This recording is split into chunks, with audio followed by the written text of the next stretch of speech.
விலைக்கு கொடுத்து விட்டு இன்னொரு ஜோடி வாங்க முடியாது. அதனால் இவன் வெறுப்பு கொடுக்க கிடுக்க இல்லை, மண்டைக்குள்ளே இந்த வெறுப்பு அப்படியே நிறைஞ்சிருச்சு. அங்கே வழியோட போகிறவன் கேட்டான், ஐயா சண்டைக்கு போகிறதுக்கு இதான் பாதையான்னு கேட்டான். சண்டைக்கு போகிறதுக்கு அவ்வளோதான் உங்கள்கிட்ட எதிர்பார்க்குறேன் நானும். இதான் கொடுக்கறது வாங்குறது ஐயா.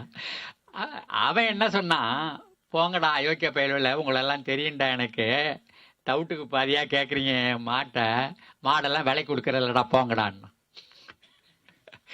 அதை வந்தவன் நினச்சிட்டான் ஏதோ காது சரியாக கேட்கல போல இருக்கு, நம்மோட்டு கேட்டால் அவர் ஒன்று சொல்கிறாருன்னு போய் வேற ஆள்கிட்ட கேட்டுக்கிட்டு போயிட்டான். இப்போ இவனுக்கு சோறு கொண்டுக்கிட்டு வர்றா அவன் மனைவி.